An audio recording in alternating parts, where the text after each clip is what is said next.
Sir, ಈಗ doctor B R Ambedkar ಅಭಿವೃದ್ಧಿ ನಿಗಮದಲ್ಲಿ ಈಗ ಆಲ್ರೆಡಿ ತಡವಾಗಿ ಮಾಡಿರ್ತಕ್ಕಂಥ ಕಾರ್ಯಕ್ರಮ ಬಗ್ಗೆ ತಾವು ಏನು ಹೇಳಕ್ಕೆ ಇಷ್ಟಪಡ್ತೀರಿ ಸರ್? ತಡವಾಗಿ ಆಗಿಲ್ರಿ. ನಾನಲ್ಲಿ ಅಂಬೇಡ್ಕರ್ ಸರ್ಕಲಲ್ಲಿ ನಾನೊಂದು ಸಂವಿಧಾನ ಜಾಥಾ ಇತ್ತು, ನಾನು ಆ ಕಡೆ ಹೋಗಿದ್ದೆ. ನಮ್ಮ ಸಿಬ್ಬಂದಿಗಳಿಗೆಲ್ಲ ನಾನು ಮಾಹಿತಿ ಕೊಟ್ಟಿದ್ದೆ.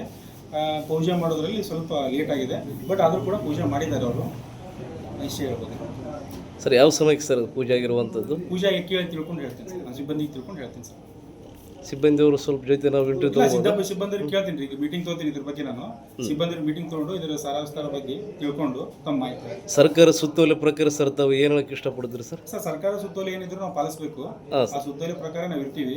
ಅದಕ್ಕೆ ಇದು ಮುಗಿದ ಕೂಡಲೇ ನಾನು ಅದೇನು ಸಿಬ್ಬಂದಿ ಕರೆಸಿ, ಎಲ್ಲ ಸಿಬ್ಬಂದಿ ಕರೆಸಿ ಏನು ಮಾಡಿದ್ದಾರೆ, ಯಾವ ಟೈಮ್ ಮಾಡಿದ್ದಾರೆ ಎಲ್ಲ ಮಾಹಿತಿ ತಿಳ್ಕೊತೀನಿ ಸರ್. ದಲಿತ ಪ್ರಗತಿಪರ ಹೋರಾಟಗಾರರು ಇದ್ರ ಬಗ್ಗೆ ಆಕ್ರೋಶ ವ್ಯಕ್ತಪಡಿಸ್ತಾ ಇದ್ದಾರೆ. ಇಲ್ಲ, ಅದ್ರ ಬಗ್ಗೆ ನಾನು ಹೇಳ್ತೀನಲ್ಲ, ನಾನು ಅಲ್ಲಿ ಇದ್ದೆ, ಬಟ್ ಸರ್ಕಲಲ್ಲಿ ಇದ್ದೆ. ಅಂಬೇಡ್ಕರ್ ಸರ್ಕಲಲ್ಲಿ ಬಂದು ಇಲ್ಲಿ ನೋಡೋಟಿಗೆ ಇಷ್ಟೆಲ್ಲ ಫೋನ್ ಮಾಡಿ ಇಷ್ಟೆಲ್ಲ ಆಗಿತ್ತಿದ್ದು. ಈಗ ನಾನು ಇದು ನೀವು ಹೋದ ಕೂಡಲೇ ಇವು ಮತ್ತೆ ಎಲ್ಲ ಸಿಬ್ಬಂದಿಗಳು ಕರೆಸಿ ಇದ್ರ ಬಗ್ಗೆ ಸರಾಸರವಾಗಿ ಏನು ಬಗ್ಗೆ ಚರ್ಚೆ ಮಾಡಿ ಅದೇನೋ ನಾನು ಹೇಳ್ತೀನಿ. ಆದೇಶ ಪ್ರತಿ ಇದೆ ಸರ್ ನಿಮ್ಮ ಕಡೆ? ಇಲ್ಲ, ಆದೇಶ ಪ್ರತಿ ನಾನು ತಗೋತೀನಿ ಸರ್. ಆದೇಶ ಪ್ರತಿ ಬಂದಿರುತ್ತೆ. ಇಲ್ಲ, ನಾನು ಇರುತ್ತೆ. ಸರ್, ಈಗಾಗಲೇ ತಮ್ಮ ಮೇಲ್ಗೆ ಅಥವಾ ಈಗ ವೆಬ್ಸೈಟ್ಗೆ ಸರ್ಕಾರ ಸುತ್ತಲೂ ಆದೇಶ ಬಂದಿರ್ತದೆ, ಬಂದ್ಬಿಟ್ಟು 3 ದಿನ ಕೂಡ ಆಗಿರ್ತದೆ. ಅದ್ರ ಪ್ರಕಾರ ಕೂಡ ನೀವು ಸಿಬ್ಬಂದಿಗಳ ಜೊತೆಗೆ ಏನಪ್ಪ ಸಭೆ ತೊಗೊಂಡ್ಬಿಟ್ಟು ಈ ಒಂದು ಕಾರ್ಯಕ್ರಮ ಯಾವ ರೀತಿ ಮಾಡಬೇಕು, ಯಾವ ರೀತಿ ಇಲ್ಲ ಅಂತ ನಿಟ್ಟಿನಲ್ಲಿ ಆಯೋಜನೆ ಮಾಡಿಕೊಂಡು ಪೂರ್ವ ಸಿದ್ಧತೆ ಮಾಡ್ಕೊಂಬಿಟ್ಟು ಈ ದಿನವನ್ನು ವಿಜೃಂಭಣೆಯಿಂದ ಆಚರಣೆ ಮಾಡ್ತಕ್ಕಂಥ ಒಂದು ಕಾರ್ಯಕ್ರಮ ಈ ಒಂದು ಮೇಲೆ ಅಧಿಕಾರಿಗಳಾಗಿರ್ತಕ್ಕಂಥ ತಮ್ಗೆ ಜವಾಬ್ದಾರಿತವಾಗಿರುವಂಥ ಸರ್.